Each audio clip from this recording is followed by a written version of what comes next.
Hi, everyone, and welcome to the Stool podcast, a podcast for woodworkers and the maker community in general. This is episode number 9. My name is Robin Lewis from robinlewismakes.com. I'm joined by Joey Chalk from King Post Timberworks. Hello. And Jordan Crawford from Periodic Furniture Studio. Hello. We live stream the recording on YouTube every Thursday evening at 6 p.m. Australian Eastern Standard Time, or UTC plus 10, or you can watch or listen to it later on YouTube, iTunes, or SoundCloud. I want to say hello to everyone in the chat. We'll get to the comments towards the end of the show, but feel free to chat amongst yourself and leave questions. The idea being that this is also a place for people to meet. So before we get into this week's topic, let's do a quick rundown of what everyone's working on. Joey, that's your cue. Alrighty, I just put out my Cheers video, so everyone can finally see what the hell I've been talking about. It seems to be going pretty good. I've just started, this week really started a walnut sofa in a Japanese style. It's a very low U-shaped sofa, so it's going to be interesting. I've got to do some curved backrests, detail-y things, which I'm not entirely sure how I'm going to do that. When you say low U-shaped, you mean like as in the center of the sofa, it's got a low... No, sorry. It's a very low seating. It's like 300 mil off the ground. But the whole sofa is like a big U shape if you're looking at it from a bird's eye view. Ah, okay. Right, I'm with you. I got you. Yeah. So it's quite large, actually. It's like 3.2 long, and then the returns are 1.8 or something like that.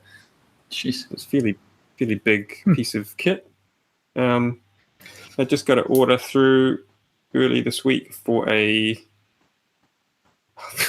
dog cage that is pretty high end, and it's going to also double as a TV stand in this. Sorry, cage or kennel?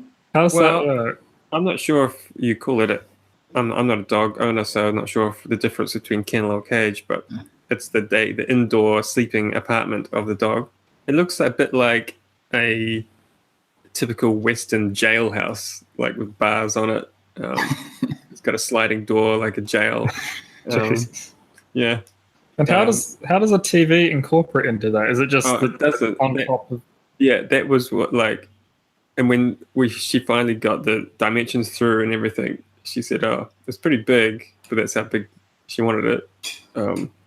We're just gonna have to throw our TV on top. Is that gonna be okay?" And I was like, "Sure, you can do whatever you like on top of it."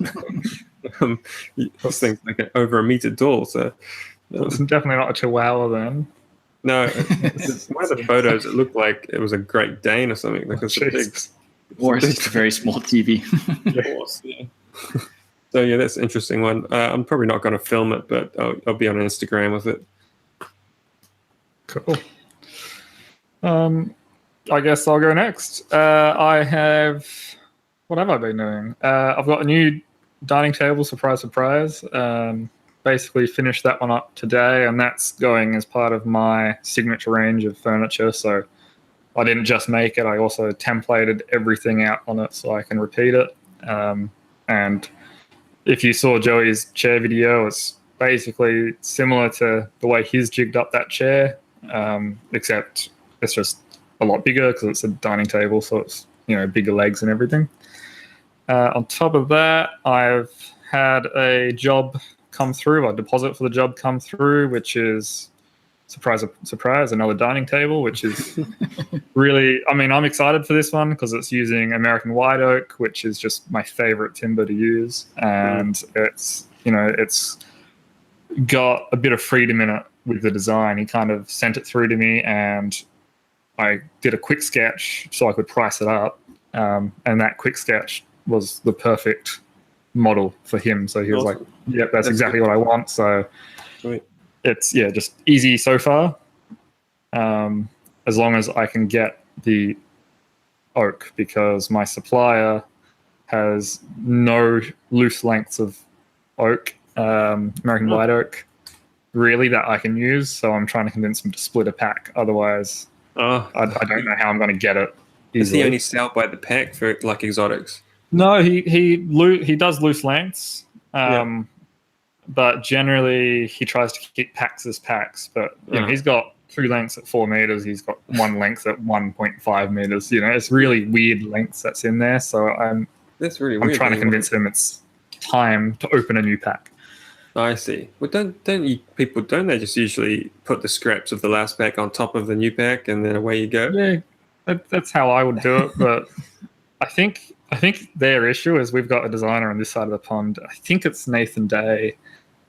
I could be thinking of the wrong furniture maker, but I'm assuming he is his supplier and he just buys packs and packs every month. So get loads. Yeah, exactly. So I think that's the issue with the white oak, because everything else is fine.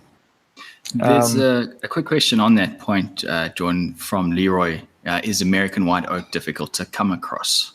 No, I mean, it's available, but it is hard to get. If you're only wanting small quantities, it's turning into a bit of a mission at the moment, and it's quite expensive. So I'm needing 250, is it? No, 225 mil wide boards. And basically I'm spending almost $62 per meter at that width. Jeez. By how big? 38 mil.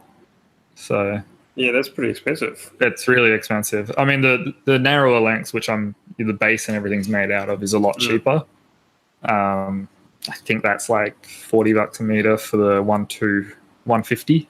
So it's quite a big jump between the two sizes. But I can't quite picture it because I work out my seller sells everything by the cube, so I know everything. And like American white oak is about 4,200 a cube. So that means nothing to you because I mean, do the maths. He is selling it by the cube as well, and it's a lot cheaper. Yeah. And I think if my whole plan of this signature range actually does come a reality, I'll probably buy it by the cube, or by the pack, I should say, because it is way cheaper. But at this stage, it's just not feasible.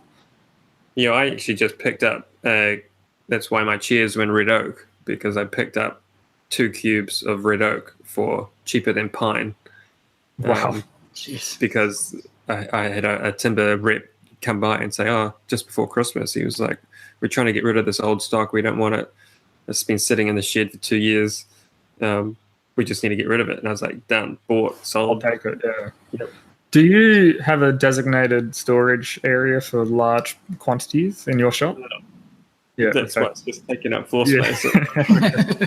Sure. It's not the only one. I mean, I do, but not for big packs. I've never bought a packet like that before, but after doing it, man, it's so easy having a stack of wood you can just go to and just take a plank off it.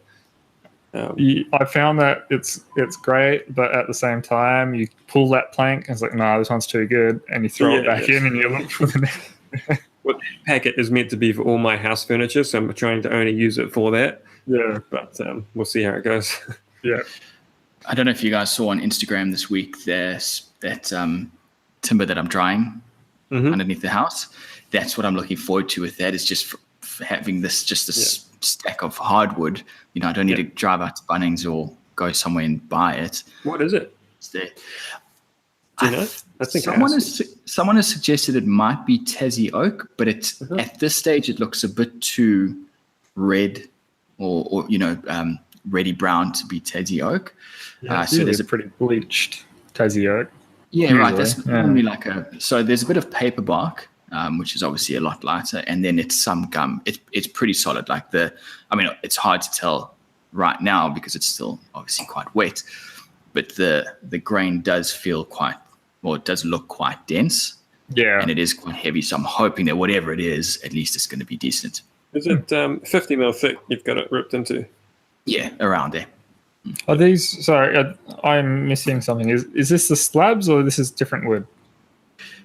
What we're talking about. So I saw on Instagram all of the resawn. Yeah. Wood. That's what we're talking about. Yeah. Okay. Right. Okay. Cool. That's it. So it was a tree that came down, got cut down a couple months ago, and then last weekend I just got it back from the sawyer. Yeah. Cool. Cool. Pretty excited. So what I've done, I was talking to John earlier about the air cons that I've just had installed. I've got the air cons, and then about a meter away is that's all awesome idea. Yeah, so it's basically all that warm air is just being pumped straight over the timber. Yeah, so it is nice, warm, dry air, and it's just straight out of those fans. Yeah, you'll probably dry that in no time. Yeah. And I've just put in 2 new air cons today, so now I have a 3x3 wall with awesome. 3 air cons. Yeah, it's like it's just having that move. Well, just getting there move is the biggest thing. Yeah, that's a really good idea. Actually. Right, sorry, I interrupted there, John. Anything else? No, I mean, I think that's about it for me. Cool. All right, so for me this week, I finished my first project for 2018. You know, I haven't put out a YouTube video since before Christmas. Yeah, it's weird. Like I just have nothing to comment on. So I've finished a project. It's a bedside table, and I've just got to do the final bit of filming. So I'm aiming to have that out this weekend if everything goes to plan. Is this with the tricky little tech thing in it that we're not sure what it is? Which works, tested, everything's awesome. Working. I'm 99% sure you know what it is, Joey. I know you said you think you did. I'm pretty sure you do. Yeah, we didn't talk about that. Yeah. I thought it was something new until I went and did some searching, and it's not new, but it just hasn't been done very often. So, okay. Yeah. So that's hopefully coming out this weekend. And then the other thing was I'm continuing with the dining room table. I don't know why this project is just taking so long. I don't know if it's just because I'm adding all these extra bits to it, but it's just taking so long. So this week I spent just flattening the bottom and putting on the breadboard ends, which was obviously a super exciting thing to do for the first time. It looks good. Yeah, that's it.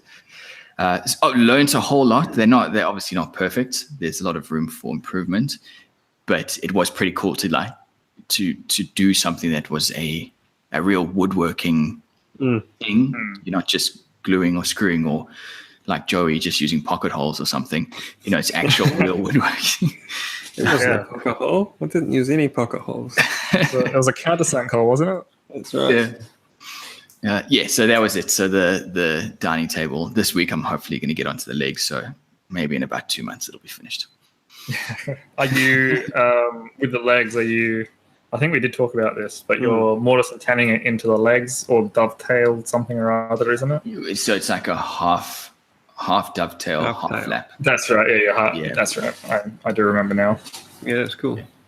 Yeah. So that's what I'm working on this week. Something unique as well.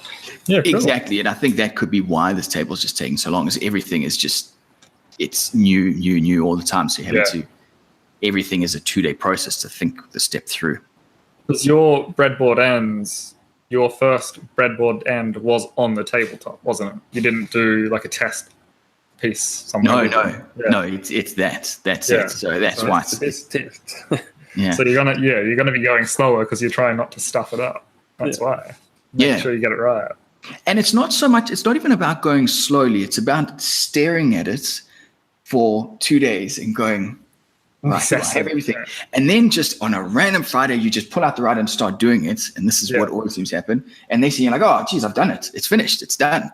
So but it just took those 2 days of like coaxing yourself into the frame of mind to go ahead with it. I must say, sorry, go for it, Joey. You go. Too polite. I feel the same way when I'm doing something new for client jobs, but I only get about 2 minutes to stand back and think about what I'm doing, and then I say, right, I've got to start the machine, so let's get into it. So that's the only difference. I am the same way when I'm starting a new thing. I look at it, but usually I have 2 minutes, but this week I haven't. I've had plenty of time, and it took me a day and a half before I even turned the machine on. I took wood out of the rack and I measured it. I was like, yeah, it's going to fit. All right, go back, keep refining. It was terrible. But since I started at like 10:30 yesterday morning, and it's by 3 o'clock today, the table is made. Yeah, it wasn't difficult. It was just... Hey, I saw on Instagram, you said it was a mock-up. Yeah. But you've used, it looks like it's hardwood. You've used like decent timber for it. Yeah, so mock-up's probably the wrong word. It's more prototype. Full scale and full quality prototype. Right. Cool. Yeah. So is there, just only because I saw just before I saw the picture, where the rail Oh, there must be a join. Looks like, forget it. Pocket screws. Pocket screws. Oh, it's a pocket screws. Okay. Sorry, Rob, I cut you off. That's all right. I did think about you guys this week. I think you mentioned it, Joey, in that article that you wrote about trying to find clients and customers. You know, that short article, and you were talking about how when you build these things, keep track of the time that you're spending. Mm-hmm. And this week I was keeping track, going, I don't think this is going to be a viable business. If it takes me this long to put together a tabletop, I'm going to have to. Well, I guess in that case, should be counting the time you're actually working, not the time you're sitting in the corner, like scared of the tool. Thinking about it. Yeah, exactly. Yeah. So that's been my week. Cool. All right. So this week we are going to talk about, it's a topic that Joey mentioned. It's all about processes and the processes that go on in the business and in the workshop. So the idea is we're just going to discuss some processes that we have, some processes that we shouldn't have, and I guess some processes that we should have. So Joey, why don't you start us off with something? Yeah, sure. I knew you were going to say that. So it's a bit of a difficult topic, but I think if we just start talking about stuff, I'm sure we'll just do what we do. Right. I thought the first thing that came to mind for me was the sales process, for whatever reason. And I don't really have a sales process that I stick to.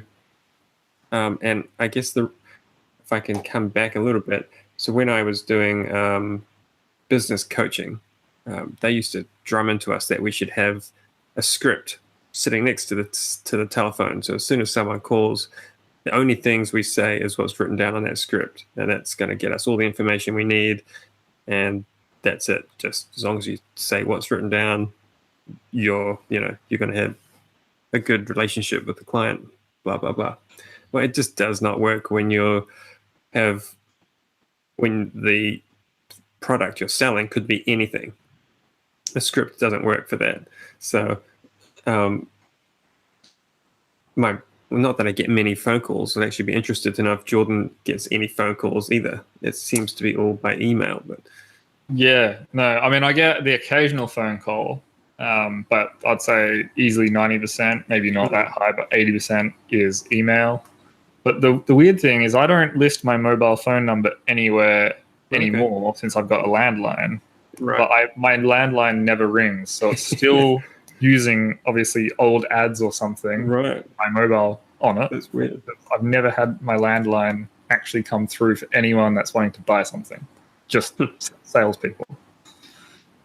That's really interesting. You know, because I don't have a business line, I've sat looking at should I add my mobile to the public for a long time. And it's interesting that you say you don't actually need to put it in. I thought you have to have a phone line because those are the only real customers are going to be the ones calling you. I mean, if you want a phone line, I would advise against actually using your mobile, and I'll do like a subscription to an answering service because, I mean, it costs a bit of money, but then you don't get all the salespeople saying, "Oh, hey, do you want to be number one in Google?" And and then I never get that on the phone. Do you get that on the phone? Though? Always get it on the phone. And I used to be polite and say, "Look, I don't want this," and now I just say, "Stop calling, hang up," because it used to be 2 or 3 a week. Now it's maybe 1 a month, which is. Because I've got my mobile phone number everywhere, and doesn't really ring that much, but because when I find a customer does call me, we'll have a quick chat, but I can never get any real information that I need from them because they're just scoping me out. So as soon as they talk to me and they think, okay, we want to get a quote or something, first thing I'm saying, and I guess this is my process, is that, okay, give me some dimensions, email me through some pictures of something that you think is what you're after, a couple of basic dimensions, and a photograph of where it's going to go in the house. And so from there, it's just all email replies. And so, and then the next time I talk to them will be on delivery day, in person. So. That's really close to what I do as well. But what you said there is a photo of where it's going to be in the house. I've never even considered asking that. That's a great idea to get a. It's massive. It gives you so much information, mainly about has it got skirtings, what kind of, how big are the skirtings, the scotia, is there a window nearby, has it got some weird sill that's sticking out way past the window, act proper. They're the things that the client has no clue, especially if it's a built-in unit. If it's built-in, I'm probably going to go do a site visit. Yeah. But to do a quote, I'm not going to do a site visit for a quote. I just want a picture of the space and some dimensions. And then I'll go do a site visit once I get a deposit. I'm not going to waste my time driving somewhere only to not get the job. So it kind of sounds like you do have a process set up already, Joey, but you just don't realize it, maybe. Yeah, it's something that I've just been putting together over time, learning from all my mistakes. Yeah. But yeah, that's, for me, the number one thing is a picture of, is there going to be a PowerPoint in the way? And, just lots of things you can tell by even the condition of the floor. You can probably tell what the condition of the house is. And if it's going to be on the piss, then you need to allow a bit more for leveling up whatever it is that you're making. Or just lots of information for one or two pictures. One of the points that you had there, Joey, on the topic was the sharpening process, and I'm really interested to hear what you guys have to say about this, because my sharpening process, I've watched all the videos on YouTube and I've gone through all the things. I use one stone and that's it, and it gets me, as long as I can take the blade and I can get the hairs off my hand, then I'm done. Move forward, off you go. One stone. Right. So I'm interested to hear what you guys do. What grit are you using? No idea. It was a $30 stone from Bunnings. Yeah, okay. And that's it. It's an extra fine grit. That's all it says on the box. I don't know. Who wants to go first? Do you want to go, Jordan? Yeah, I can go. So, for me, sharpening is... I do fall behind in my sharpening regime. Like, I've had on my whiteboard here, which has all the things I have to do, I've had sharpening session on there for about 3 months. But generally, my sharpening process is every hand tool I have gets a hollow grind on a whetstone. So it's the Triton version of the Tormek machine that I use. And that brings it up to have just, you could use it straight off the machine. With the honing wheel that's on there, I put it ultra fine. I use Autosol honing compound to polish it. And generally, I'll do that once every couple of months for the actual straight knives. But what I do when I'm using the tools and it needs a touch up, I have both a 10,000 grit stone if it's really bad, but usually I just use that for flattening the back, and then a leather strop where I will touch up the edge. And generally 5 licks of the strop and that tool is good to go again. It will cut through paper and no resistance in the cut again. And that's generally the process. What's the grit on the wheel? There's a grading stone. I don't know what the actual grit is on that, but you have on the grading stone, you got rough. So if you're trying to redefine, go from a 25 degree to a 30 degree, you go into rough, and then you regrade the stone onto fine. And from comparing it to my bench stones, I would hazard a guess and say it's probably about 800 grit when it's on its fine. Right. But, it's a rotary thing, so it's going to create a straight scratch pattern anyway, so it's going to look worse than it is. Yeah. For other things in my shop, my saw blades, I have a saw doctor, which is just down the road from me. So if they get pitch and resin buildup or they get nicked, I will generally take it to him. I'd say my main blade, I'd probably sharpen that once a year. Maybe on the panel saw, yeah. Oh, really? Because that blade it's like the CR10. It's like the hardest. It's not the hardest carbide, but it's the most durable. So it lasts longer between sharpening. But if I'm on my sheet goods blades, which never get a workout, I notice they go dull really quick. So I'll need more. Bandsaw blades, I don't sharpen them. I just replace. The blades I use are like $30. By the time they're dull, they're gone. Yeah. And everything else is carbide insert in my shop. So Right. yeah. Oh, and other than my planer knives on my surfacer, I have the sharpening machine in house, so I just do that when they need it. They're for the long knives. That's for the That's for the 20-inch ones. That will go up to Oh, no, 25 inch. That will go up to 24 inch, but my joint is 16 inch. Yeah. Oh, yeah. Yeah. So I guess it was kind of similar to Jordan, but I'll cover the machines first because that's easiest. Sharpening process is that my sharpening guy shows up once a month and I give him anything that needs sharpened that's not my chisels or plane blades. That's cool. I didn't realize that you got sharpening guys. I'm gonna see if Townsville has a sharpening guy. Oh, there's a saw doctor in every town. It has to. Yeah, be. this guy travels from Whangarei to Auckland City, so that's a 2-hour one-way trip. So it's a 4-hour round trip, and he does that once a month. Well, he comes past my building once a month, so he's going other directions. So he just drops by. I just give him what I need. He's got it all in his truck, and away you go. And it's like for like a blade for my bench saw, it's 25 cents a tooth or something like that. Oh, geez, that's not bad at all. Yeah, so it's just based on. That's cheap. I mean, it's probably about what I pay actually in the grand scheme of things, but yeah. Yeah, so that's fine for your big ripping blades. It gets a bit more expensive for your cross-cutting blades because there's more teeth. The straight knives are about $40, so it's not bad. Now, Robin, you mentioned cutting the hair on your hand, the sharp. I do the same thing, but I can't remember who I listened to, but they were going on about this old master saying, "Look, I can shave with this chisel, but it's not sharp. Just because I can shave with it doesn't mean it's sharp." Yeah. And then he went on to sharpen it up to like 20,000 grit on a stone and really showed them what sharp was. Fillet his skin. Yeah. So I was like, okay, whatever. To me, shaving the hair is a good kind of point of reference. Like, if it's not doing that, it's definitely blunt.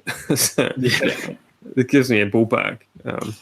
The method of testing sharp that I was taught by my guy is you get your thumbnail or whichever nail is the thickest, and you run it over the edge of the blade really lightly, because that way you're not cutting into your. That's an accident way to have it. Really lightly, but you can feel every little nick in that blade. So if you haven't polished that out, you got to keep going.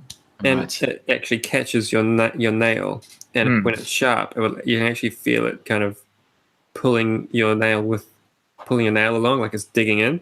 Yeah, that's how I learned to. Actually, I never considered doing that for my tools, but I learned to do that with like hunting knives and stuff. Yeah. So one thing that I have found that works really well, and this is if there's anyone out there listening that has heard of this or has tried it. So I've got my stone where I obviously I'll create the bevel, then I'll flatten off the bevel, then I'll create the bevel again. Then I take that bevel on a piece of pine, and I just fold the bevel back and forth until it breaks. And then that's perfectly sharp. It's almost like a strop, but it's not, because it's wood, and it's just nice because you've got a piece of timber lying around anyway. Yeah. And you can do it with that. I would say do exactly that, but go down to Bunnings or Repco or anywhere and get a tube of Autosol and charge that bit of pine with Autosol, because then you're not only breaking off that burr, but you're also putting a bit of a polish onto the edge. Like you'll see a big difference just by honing after cutting. Right, okay. Yeah, I hadn't even thought of that. And so, it's a burr. It's not a bevel. What am I talking about? Yeah. So my sharpening process was pretty average before I read a book by David Charlesworth, and I can't remember the name of the book. Presumably it's Sharpening something. I'll try and find it later. That really, his method for sharpening changed my whole process completely. I went out and bought a bunch of stuff the next day. So what my process, although I don't follow his process to the T because there's something I don't agree with, So I have an 800 grit. So I use Japanese water stones. I don't care about the mess. People complain about it, but it's really not that messy. I go 800 grit to form a bevel. And then I'll go 1200 to remove some scratch marks. And then usually I'll go micro bevel with the 400 and 4000 and 6000 grit, and polish the back with 4 and 6000. I've got a honing guide. This is for my chisels and planer blades. So I've got the Veritas honing guide, which is awesome. Generally, sharpening my planes to 40 degrees. I like high. I used to go to 50, but the Veritas honing guide won't go up to 50, so I have to go back down to 40. Every blade? Most of my planer blades. 40? Oh, plain only blades, not chisels. My chisels are at 35. Yeah. Depending, I had them up at 50 for a while. I was just playing around with it. Yeah. And then come back down to about 35. Yeah. They work just as good. Just it's a bit harder to sharpen up at such a high pitch. Yeah. So that's pretty much me. I really like the micro bevel if I can remember to keep on top of it. Otherwise, it just ends up becoming the main bevel. Yeah, and that's where the hollow grind beforehand helps, because everything you do on a stone becomes a micro bevel until you've done it on a stone so much that it's flat again. But the first 10 or so sharpenings, it's still adding a micro bevel regardless. Like this morning, I went to plane some of this walnut I'm working with. My plane just was not cutting. I hit it with the 4000 like 10 times, come back, and that's shaving like butter. So I mean, it's so quick to rehone something that is appearing dull. It doesn't take much to get it back to bloody sharp. Yeah. So one of the points that I wanted to bring up, and I guess this is possibly a routine, not a process, is when your day starts coming into the shop.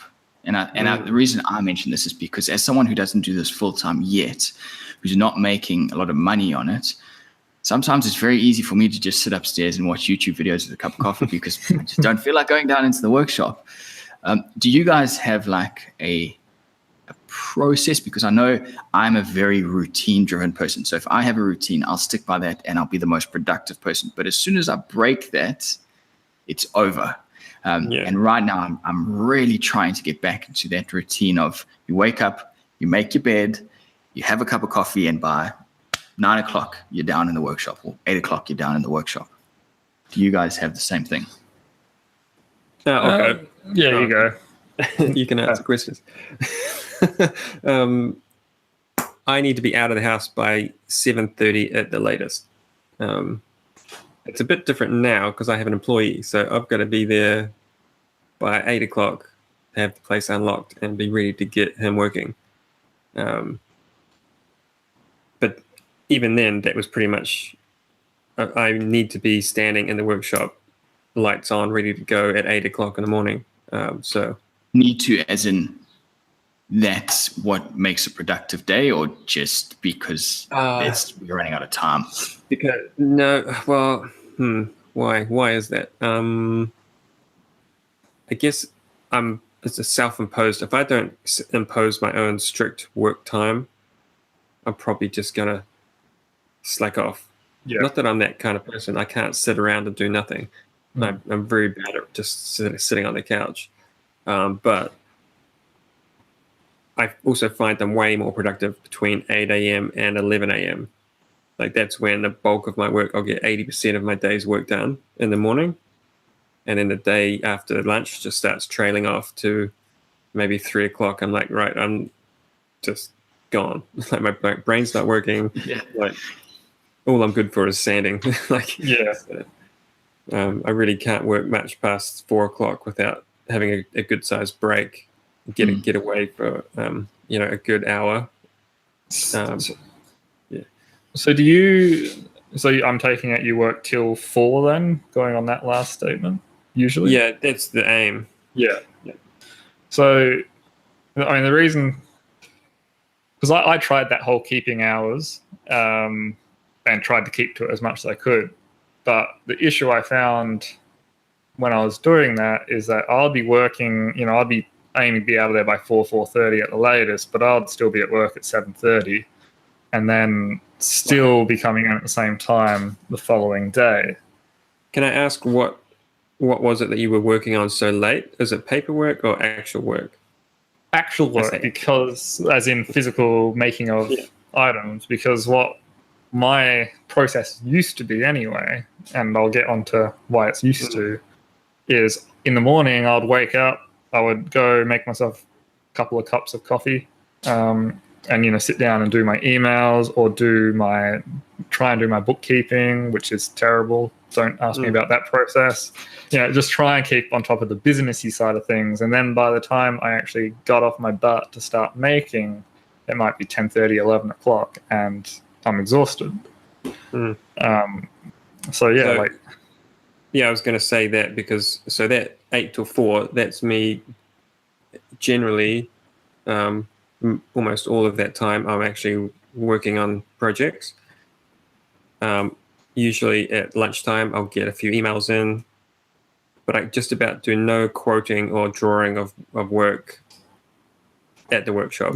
So once I come home, see the family, have dinner, kids go to bed, and then I'm like, right, I've got like between 9 and 10:30 to get some drawings made, get some quotes done, email some important emails. So I'm working quite a bit in the evening, but I find if I do that or try to do that in the day or in the morning, especially in the morning, it just blows my whole day out. Once I've been sitting in front of the computer for 2 hours, I have no motivation to go and start cutting them, but because my brain's fried from looking at a screen. So it's very tough to put everything in one day. But the interesting thing with what you're saying is I've just in the last few weeks, well, as in last few weeks of last year, I had switched it up a lot to be more like you. So I'd be getting in at 7:30, and I'd work until 4-ish and get home. And it turned out to be a really good thing for my productivity. I was getting heaps more done in the day.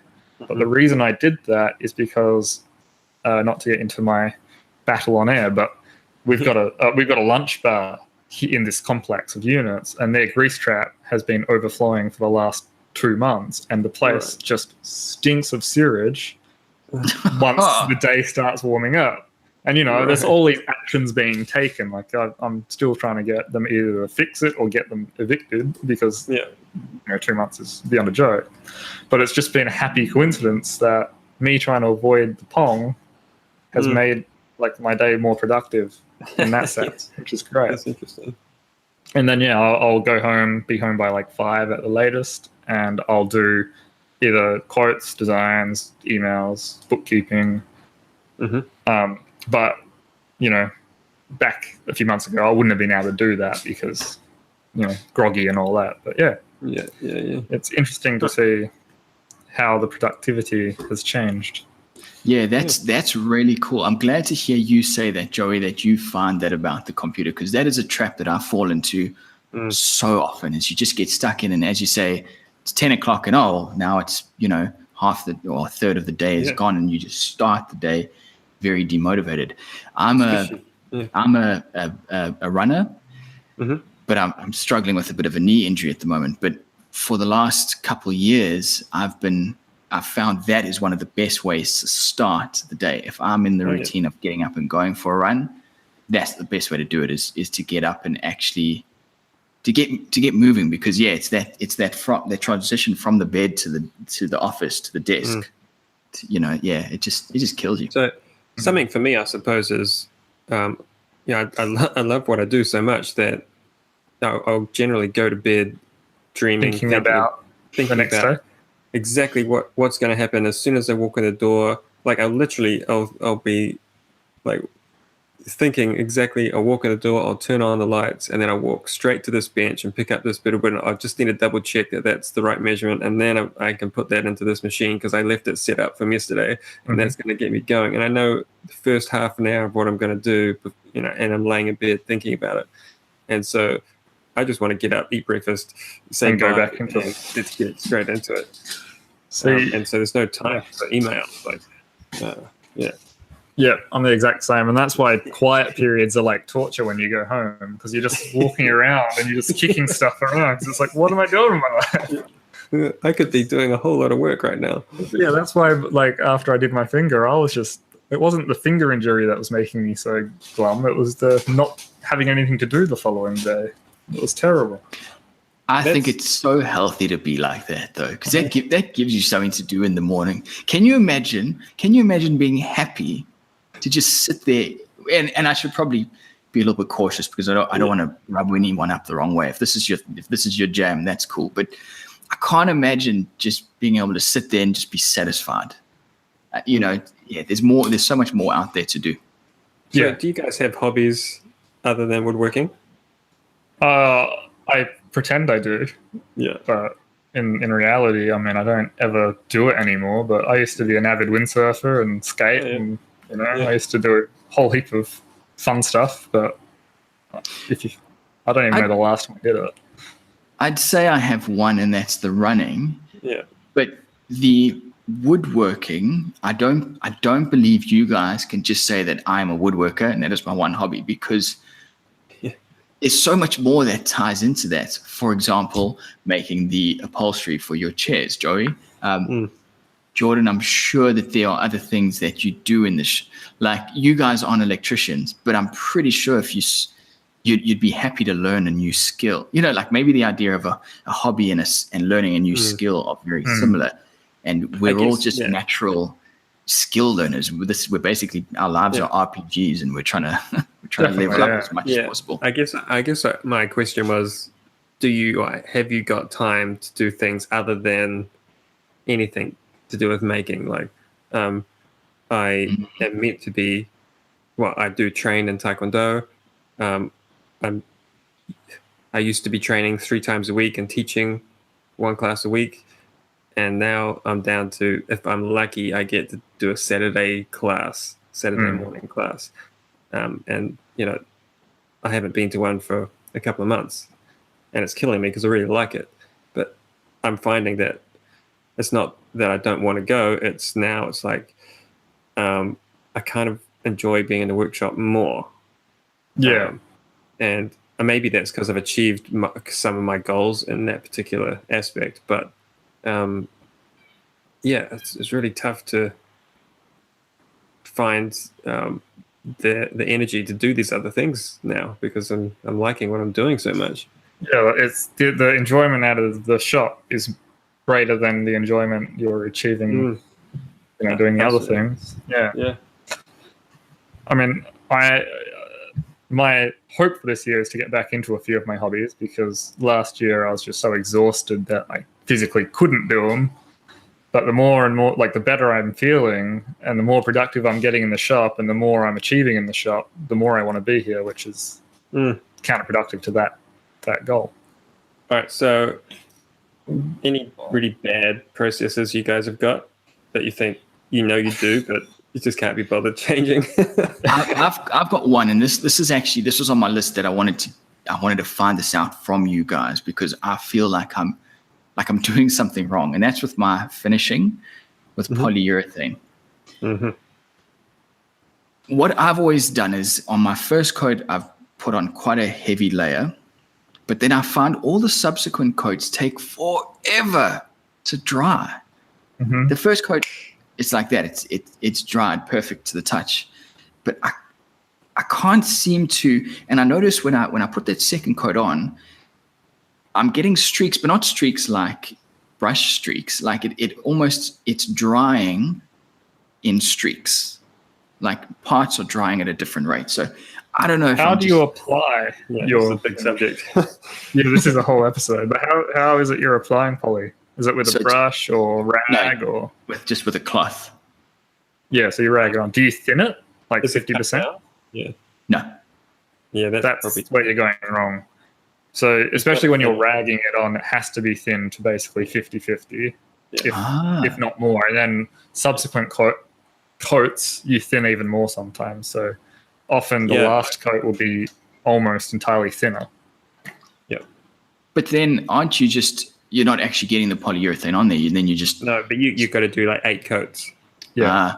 It's all about thin layers to get a unnoticeable film finish. Yeah, it's really an awesome way to do it. So I will direct you to Andrew Pitt's Furniture Maker on YouTube.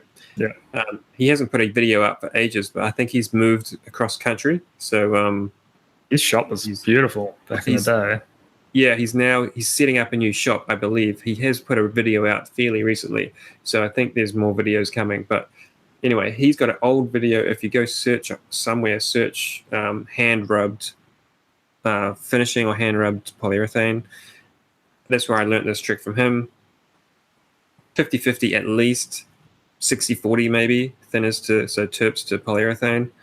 And he just uses his bare skin hands and just dips it in the pot and massages it into the top. That would not do a dermatitis very well. But. So I use gloves if I'm going to do this trick, but it works brilliantly.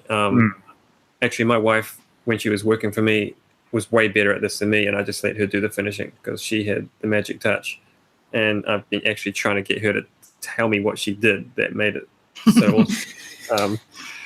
But we would do, the first coat, you just got to get it on. And then it does settle a bit like if you did a Danish oil finish. You get some pooling, then you wipe that off with a nice clean rag.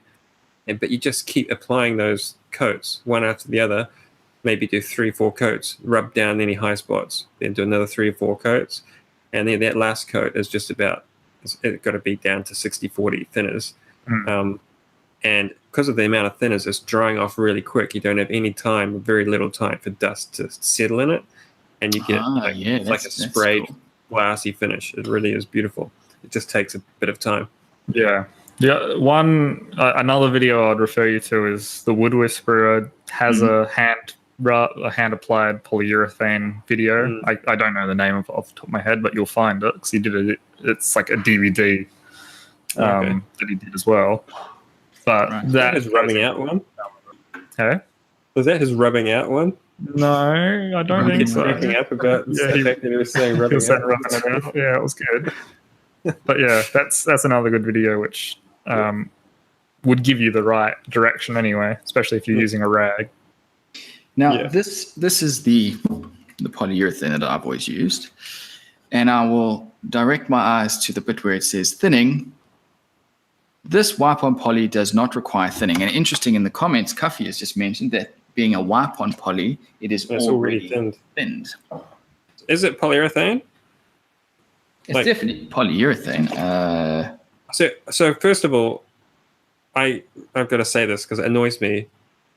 Don't buy wipe-on poly because it's just polyurethane with terps in it, and you're paying extra for them. Which I didn't know up until about 10 minutes.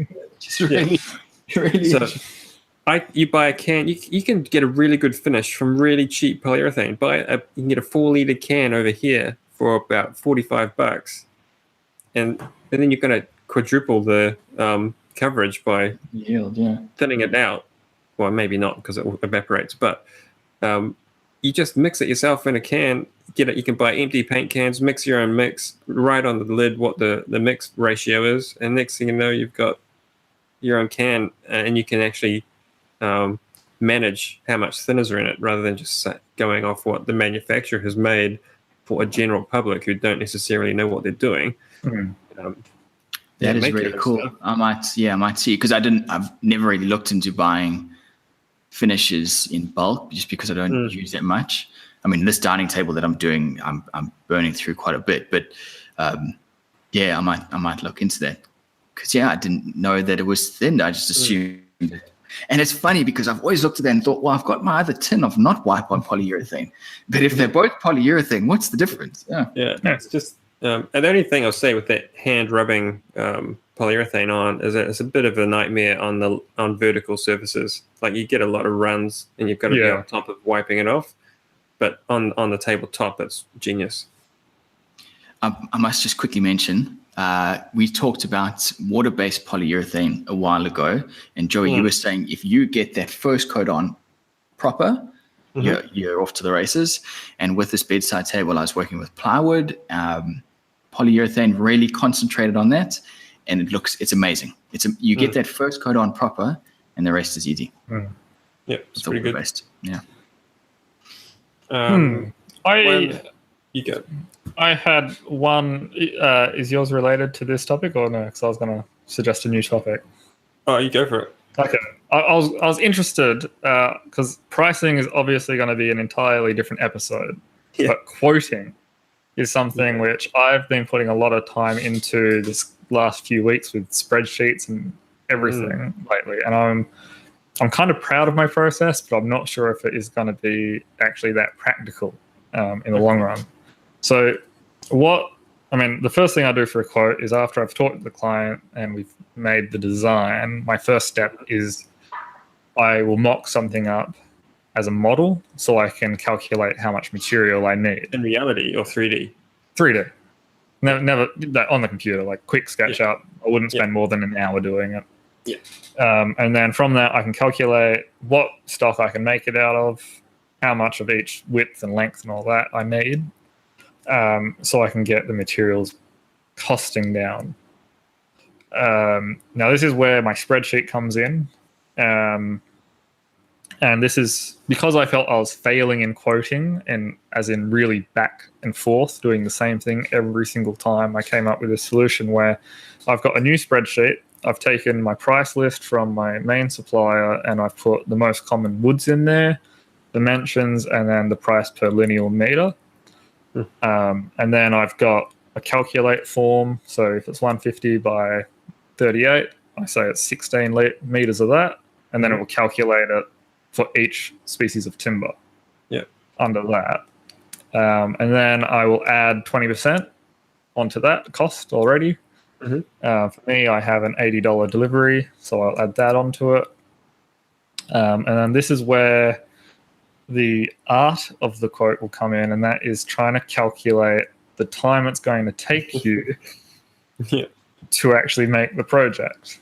Because I'll look at a project and I'll think, oh, that's going to be 6 days. And in reality, it's 2 days. And I'll sometimes look at a project and say that will be a day and it takes 5 days.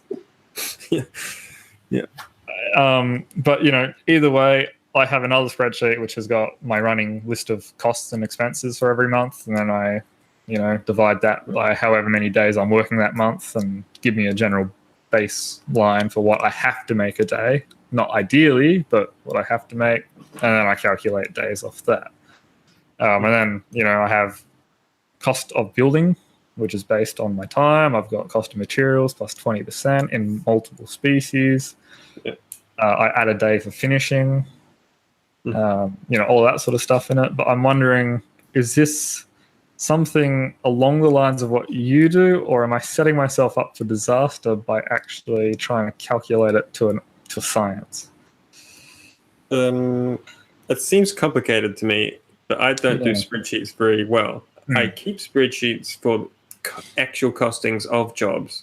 So as soon as I actually start buying materials for a job, everything I buy for that job goes into a spreadsheet.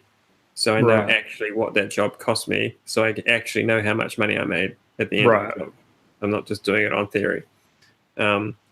Is that something I don't do? But that is that's such a big thing when you actually because this is actually something I picked up from the business coaching. That one of the first things they'll say to you is, how much money are you actually making on your jobs? Where's the spreadsheet? Show me how much it cost. And you're like, oh, well, here's some receipts. I think that was for this job. And they're like, no, that's not right. So you've got to make sure you know what the job costs you. And then you can actually work out, did you make money on that job or not for a start? Plus, how much money to take out of the bank to actually put into your pocket.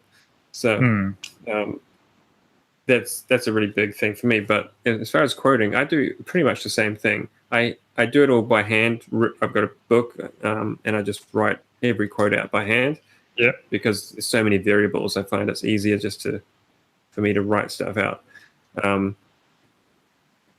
So I go materials and I work everything out by the cubic meter. So if it's a table, I just go length times width times thickness times the cost of the the timber for that cubic rate. And it's not till I get the job and then I'm at the timber yard, that's when I start working out what are the available size timbers I've got, and is that going to fit inside my quote budget?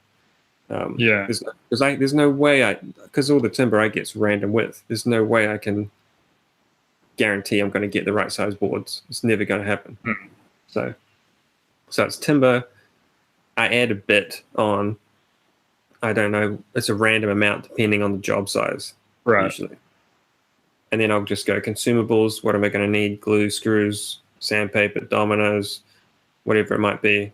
Finishing, polyurethane. I buy like 20-liter buckets of finish, so I just kind of add $10 a pop for a job. And then I just go through, and I have, for my time, it's going to take me an hour and a half, 2 hours to go pick up materials, and then I just go through. This is getting into the other episode, but I work out my time, add GST, work out how much time my worker's going to work on the job, how much it's going to cost for him, and try and put a number to it. So you don't then quote as a per day sort of thing. You quote because you obviously work on several projects at a time as well, so it's impossible to do per day. But you are calculating an hourly rate generally. Yes. I'll have to reread my article I wrote to give you a more succinct description. What I might do is actually pop that into the description for this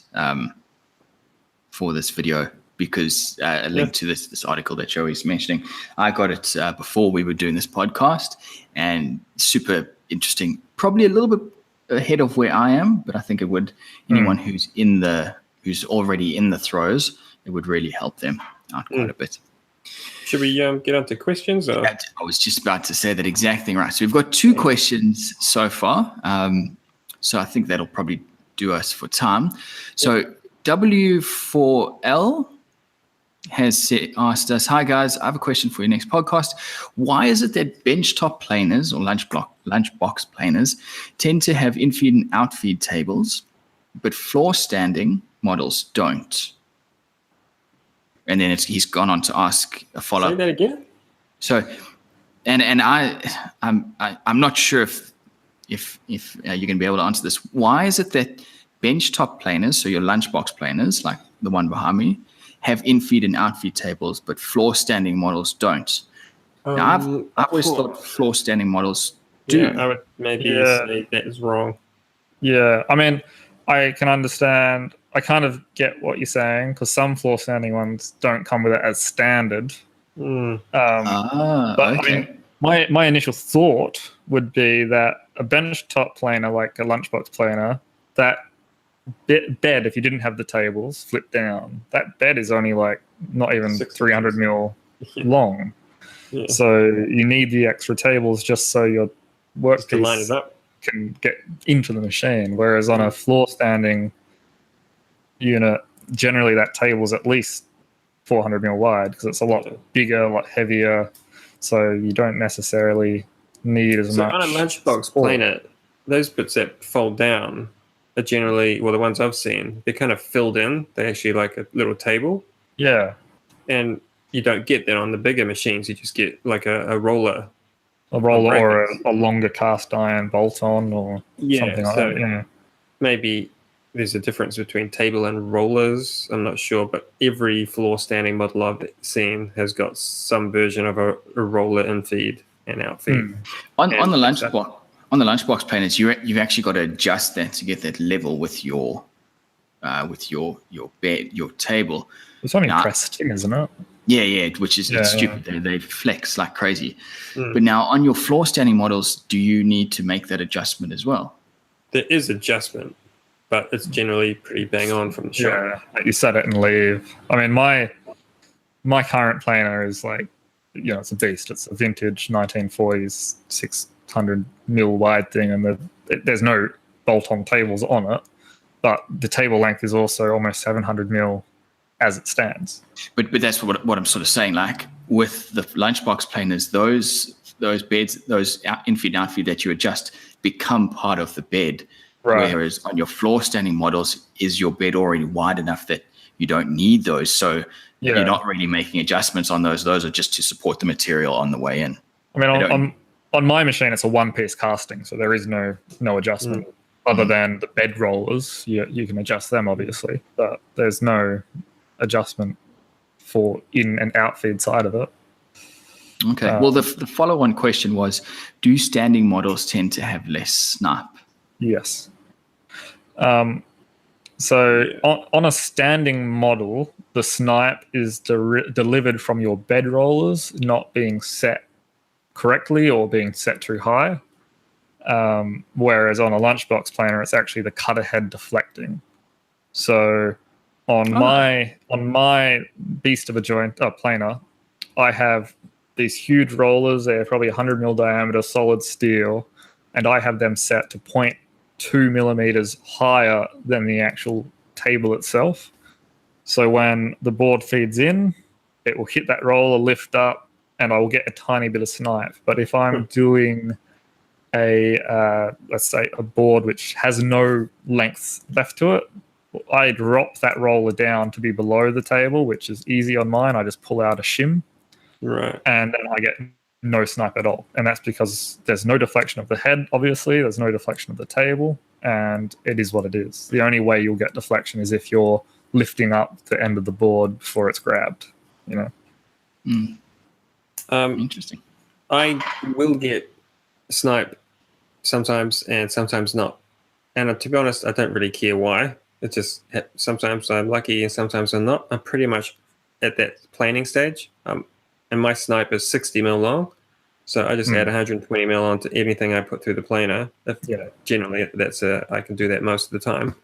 And from there, then it goes to get cut to length anyway. So it's not very often that I'm glad to hear you say that, because same thing. Sometimes not. Sometimes you get it. Sometimes you don't. And as you say, if you just build that in, then because it feels like it's this never-ending quest for us to remove snipe from existence. But does it have to be like that? I mean, well, even if I have a finished piece and it gets a bit of snipe on it, it's like less than half a mil, and I can just like hit it with a hand plane and it's gone. Like, okay, it's not completely gone if you really put a straight edge on it, but no one's doing that. It's timber's timber. So as long as you can't see the actual gouge, or feel it. Yeah. And if snipe is that big of a problem for you, you have machines which are guaranteed for no snipe. Like it just costs a lot. It's like my old Minimax SM, whatever it was called. That was guaranteed for zero snipe, and that thing got zero snipe, but it also cost $7,000. Like, you're paying for that. So either you want to save 150 mil of timber on every length, or you want to spend the best part of $10,000 on a machine that won't do it. Well, if you're using American White Oak, it might be worth spending the money. Well, for the American White Oak, I'll put that through my sander because that thing is dialed into 0.2 of a millimeter accuracy and thicknesses and has zero snipe. Because that's a $25,000 machine. Yeah. I mean, I didn't pay that, obviously, but. Sorry, Joe, you were going to say something? I was just going to say that it shouldn't matter. That snipe shouldn't really be a concern, in my opinion, because you're right at the very start stage of dealing with that rough sawn timber. Yeah. Like, it's got to go through 100 processes after. You're just trying to get it to a point where you can get a flat square face off the other face. So you're really at a milling stage. And once it comes out of those machines, then it becomes like furniture making stage. Like I think I see it as a whole different process.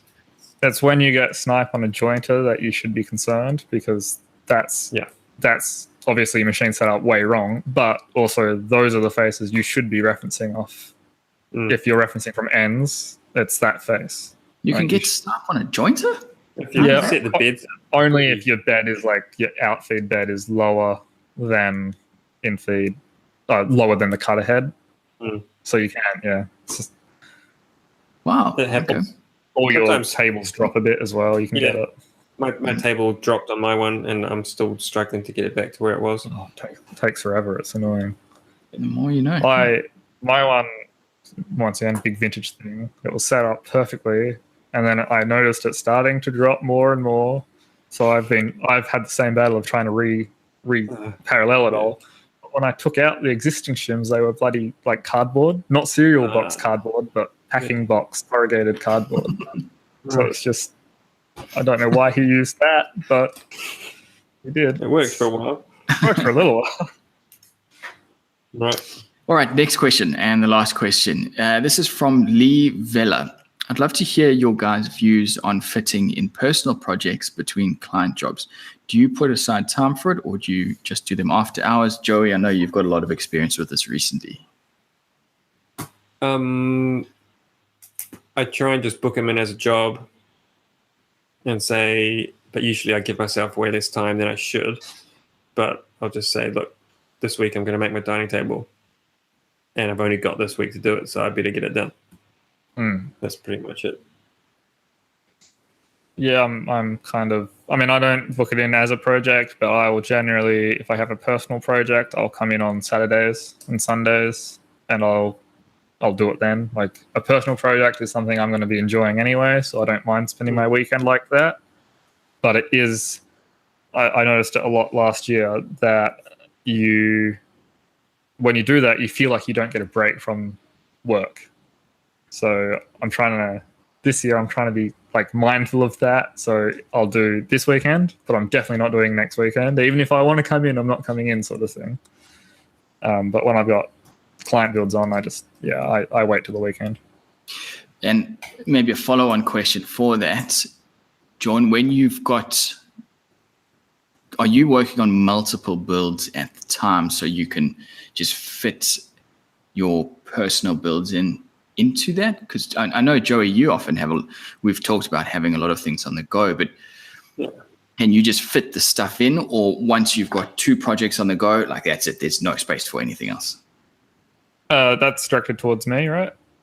Yeah. So I'm hoping with the new amount of space I have, I can get an extra 2 benches in here, so it won't be an issue. But yeah, if I've got any more than 2 builds on at the go, there is no bench space anywhere for me to actually work on anything else. It's just so it comes down to bench space, not necessarily time. Yeah, it's bench space, not time for me. But yeah, like I said, with this new layout, is it a layout? Yeah. For some reason that sounds wrong. I've got heaps of room now between every single machine, so I'm hoping that I can get some more like 1x1 mobile workbenches built and just stack them high when they're not in use and drop them down when they're not. Awesome to have. Yeah, I've got one and I use it. I didn't think I'd use it, but I use it all the time. But I've only got 1 bench on wheels, but it's like a 2x1, or it's actually bigger than that, and it's kind of too big. So I keep that in my finishing room because it's perfect to wheel an entire table in on and wheel it out. But yeah, I want to kind of make 2 more half that size. Yep. I've recently, just this week, pulled that big, I don't know what you'd call that table. I've pulled that out. I've pulled my old workbench out. I used to have 2 of my workbenches put together to make a big bench, but I've separated them this week, and it makes so much more sense. So now I basically have 3 banks of workbenches, and you've just added all these extra sides that you can use. It's the way to go. So same boat, I'm going to make myself a couple more of them on wheels. You can just move them around. Yeah, it's the way to go. Yeah, I think wheels, as long as, and if you can do, I don't know if I'm ever actually going to do this, but I've thought about making like nesting benches. So it's a high bench and a slightly shorter bench, so you can wheel it under the first bench. I've thought about doing that before. That was in my the last workshop, which is half the size of this one. Right. In this one, it's probably not really necessary anymore. Yeah, you just get comments about people telling you to stop showing off. You've got enough space. It's not that big. How big's your shop, Joe? My shop is 200 squares. How many? 200. I missed it again, sorry. 200 square meters. Sorry. Yeah, cool. So I'm like 250, but I've got mezzanine office. So yeah, we're about the same. 250 square meters. Yeah, it's not big enough. I need 400. Jeez, you know how many people I have saying to me my shop's too big, and I'm what, 6 by 9? I'm 54, and people are like, "Wow, that's amazing." 250 You put a square panel meters. store in there, you don't have Gigantic. any space left. Yeah, you no, couldn't fair enough. like. I had this opportunity. This is going to get long, but I had an opportunity to get an even bigger panel saw than I did, but it physically wouldn't fit in this workshop. It physically would not fit. I tried every measurement I could because it was beautiful. It was fully automated, but it wouldn't fit. Jeez. Yeah, All right, Cool. I think we're done. I think so. Yeah. Thanks for listening, everyone. Thanks very much for all the questions, as always. It's been a pretty good episode. Yeah, I'm really interested to hear that all that stuff about the snipe. That was that's pretty much made my week. I'm gonna drop that concern and worry off my plate. Okay, well, thanks again, everyone, for listening. There will be links in this YouTube video description down below.